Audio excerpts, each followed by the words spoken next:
Welcome to Workbook Wednesdays with METAVarsity. This month, the point of interest is karma. Karma is quite an intricate subject, and I thought it might be helpful to use this platform as a way to unpack it a little more and help to make it easier to understand, work through, or to become more empowered. Karma has many levels, and the levels are all interlinked with other aspects of conscious awareness development, which is vital for our navigation through what we call life on this planet. So let's get started. So what is karma? Karma is simply an energy. It's our own intentional thoughts and actions. It's the energy we generate with these actions, which affect us now and in the future in a very real sense. It's not a system of reward and punishment, and it doesn't doom us based on past mistakes. Karma is unbiased, it's impartial, and it's ours to control. Just about everyone's heard of karma. Ask anyone you meet, and the likelihood is they know what karma is. At least, they think they know. Most people think karma is fate, or something closely tied to it. You've probably heard someone say, she must have had some bad or good karma, or something like it before. It's talked about as a sort of invisible currency. If you do the right thing, good things will come back to you as reward. If you do the wrong thing, bad things will come back to you as punishment. It's also talked about as if this currency stays with you until things are evened out. That is, negative karma stays with you no matter how much good you do until it takes its full effect. But neither of these things are karma. There's a mass misunderstanding about what karma really is, and this misunderstanding does us no good. I love this clear and simple explanation of karma by Barbara O'Brien. And she says, the word karma means action, not fate. In Buddhism, karma is an energy created by willful action through thoughts, words, and deeds. We are all creating karma every minute, and the karma we create affects us every minute. It's common to think of my karma as something you did in your last life that seals your fate in this life, but this is not Buddhist understanding. Karma is an action, not a result. The future is not set in stone. You can change the course of your life right now by changing your volitional or intentional acts and self-destructive patterns. Karma is a Sanskrit word literally meaning action, word or deed. In Buddhism, karma refers to intentional thoughts, words, and actions, and the energy created by those thoughts, words, and actions. The awareness of karma existed before the Buddha, but the Buddha is said to have clarified our overall understanding of it. But as with a lot of Buddhist wisdom, due to its scripture originating in ancient and now essentially dead languages such as Sanskrit and Pali, it's easily misunderstood, at least initially. And for someone who hasn't received any formal teaching, this likely contributed to the widespread misunderstanding of karma. But there's more to it than just that. While karma doesn't literally mean that if you do something good, then good things will inevitably come back to you, like some invisible tracking system that links bad people to punishment and good people to rewards, it does mean that by seeking to do the right thing in any given situation, you, as well as those around you, will become conditioned for peace and happiness in a very real and concrete sense. Likewise, through negative actions, you condition yourself as well as those around you for suffering now and in the future. Knowing this, we can see why karma could be easily misunderstood in this way. Our wrong perceptions about what will bring us peace and happiness affect everything we do, this included. We think that we need a nice car, a big house, a closet filled with designer clothing, and have personal staff ready to serve us to be our happiest. Or maybe we don't take it that far. Maybe we just think, I'd really like a house on the beach and a few simple things and I'm good. But this is still falling into the same exact trap. If we think we need anything outside of ourselves in order to be happy, then we're misguided. It's because of this false view that we desire to transform karma into a sort of cash machine based on ethical and spiritual behavior.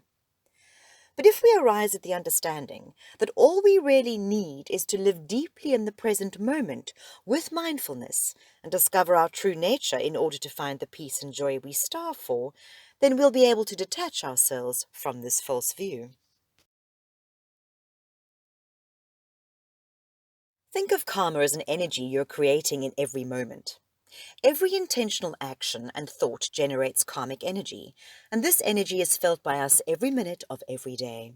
It's not housed for future rewards or punishment.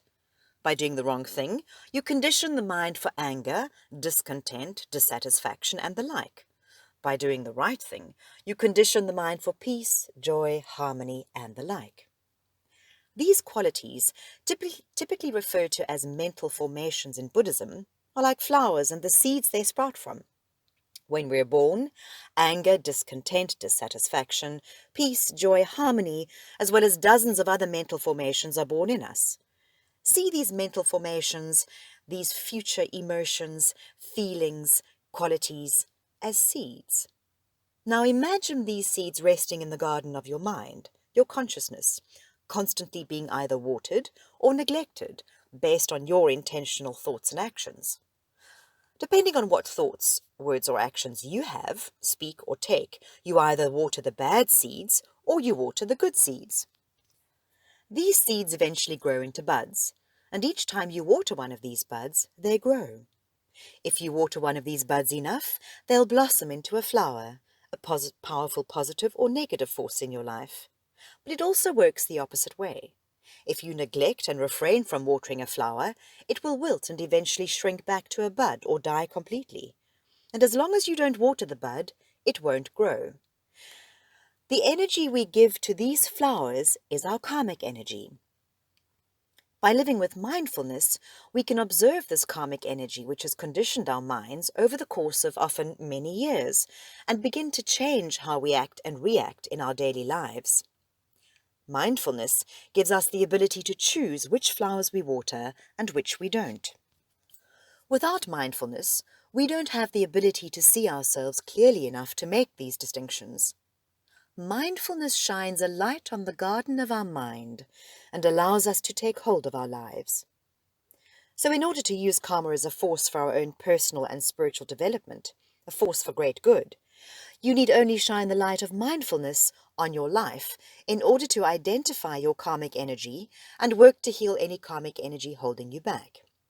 In other words, karmic energy that holds you back can be false views, limiting beliefs, and deep-seated negative emotions, among other things. Any negative forces that you're creating through your intentional activity are creating negative karmic energy and need to be corrected in order to find peace and happiness. If the seeds in various flowers are mental formations such as anger and joy, the water is your thoughts, words, and actions. Then by seeking to think, speak, and act in positive, good, or right ways, and avoid thinking, speaking, and acting in bad, negative, or wrong ways, you'll ultimately rid yourself of negative mental conditions and be able to find peace and joy in every moment of life. By living in such a way, free from mental stresses, worries, and other mental baggage, merely being alive and able to smell the fresh summer breeze or see the clear blue sky can be fulfilling. Know that you have the ability to change your own life. Sure, there are factors outside of karma, outside of your own actions that affect your life, but if you deepen your understanding of what true peace and happiness is, you'll discover that no matter what's going on around you, you have the ability to experience life fully. Karma shows us that we have the freedom to decide what happens to us. Karma isn't this ever-present force which punishes our wrong actions and rewards our good deeds with earthly pleasures. It is the very energy of intentional action in our lives which is wielded by us. The law of karma works hand in hand with 11 or 12 other laws of the universe, and simply because the law of karma is part of one of many natural laws of the universe. And the 12 laws of karma are often presented to us on a silver platter as amazing life hacks that will change our lives. And the first law is that of the law of cause and effect, or karma. Whatever we put out into the universe will come back to us. Law number 2 is the law of creation. Life does not happen by itself. We have to make it happen. The law of humility is the third law, and that simply means we must accept something before we can change it. So you need to accept the true reality of something before you'll ever be able to change it. For example, if you constantly blame others for things that you created, or you see anyone who disagrees with you as a villain, you're out of step with reality. You will therefore find it very difficult to make the shifts you need. Consistent self-reflection can help you make the most of the law of humility. The law of growth is the next law, and by changing ourselves, we change our lives.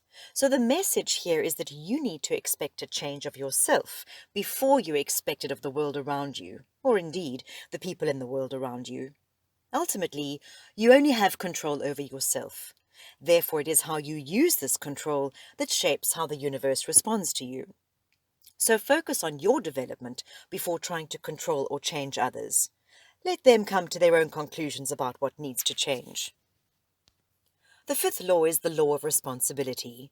In terms of meaning, karma is often thought of in terms of the law of responsibility. It's helpful to remember that you are the source of what happens throughout your journey. What is happening around you is a mirror of what is happening within you. That is the sense in which you are responsible for all of your life experiences, whether fantastic or unpleasant. Like the law of growth, this karmic law aims to teach you that you should be looking to take ownership of the good and bad things you create, rather than constantly looking outside yourself to find excuses. The law of connection.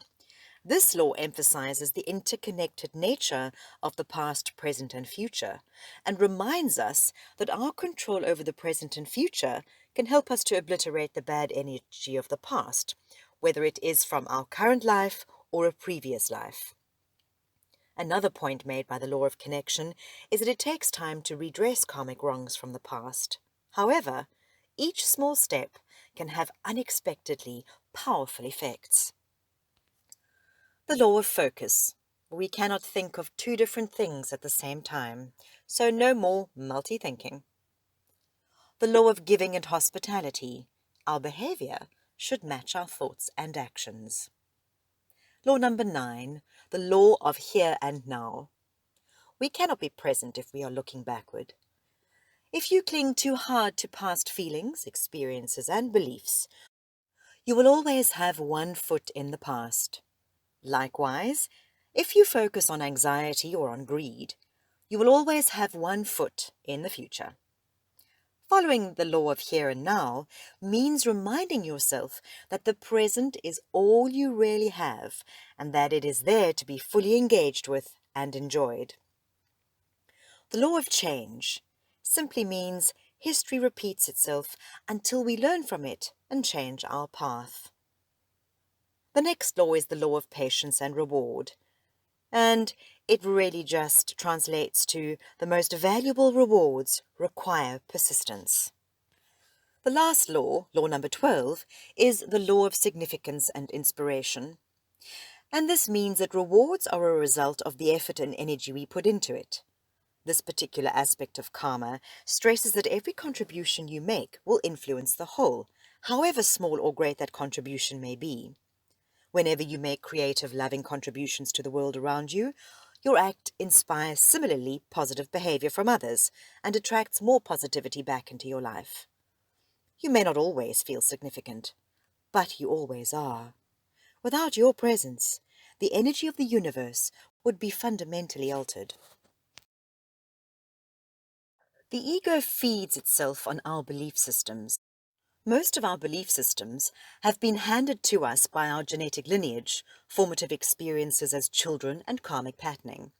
Some of these belief systems run so deep that it takes many lifetimes to work through them. Belief systems often involve thought patterns respective to money, relationships, intimacy, and body image issues. They involve phrases such as all women are, or I am never going to, or I am unattractive, or life is hard, or if I do this, then this will happen. Does that sound familiar? And that's just to name a very small few. Belief systems can be hazardous to our spiritual growth for many reasons. Belief systems often cause worry, fear, despair, and frustration. These are the vibrations that feed the ego. These vibrations are out of alignment with divine will. These vibrations are in alignment with the ego aspect of consciousness. All vibrations that arise from self, divine consciousness, are created through loving intention to create peace and harmony within oneself and beyond. There are also positive belief systems, of course, such as I think I can, or all living beings deserve respect. And there are also belief systems that can heal our negative belief systems, such as I am beautiful just the way I am. When we are working through ego-based thoughts, we are working with the heavy, toxic, unpleasant vibrations. And if we are falling subject to the lower vibration belief systems, this must bear examination. We must alter how we feel about ourselves, each other, and the divine source consciousness. And the very first step to doing this is by using only positive, loving, reassuring words when we speak to ourselves and each other. The ego can be very stubborn. The ego can want to attach itself to these negative belief systems and unhealthy situations to feed itself. It can often seem to feel better to be angry, depressed, or hurt by external circumstances. The reality is, all of these negative external situations are happening to us because we are repeating the same karmic patterning that we have in previous incarnations. The ego can be reluctant to let go of relationships from which it feeds. To the ego, anger, resentment, and fear-based thoughts have power. They have a position and a place in your psyche, and they make you who you are. This is incorrect. Who you are is not who your ego wants you to believe you are. The reality is that the ego can be powerless over you if you let it go.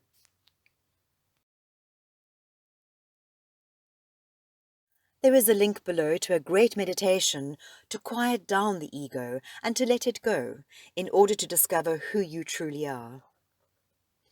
Thank you for joining us for Workbook Wednesday. Next week we're going to navigate individual karma. Have a fabulous week and see you next time.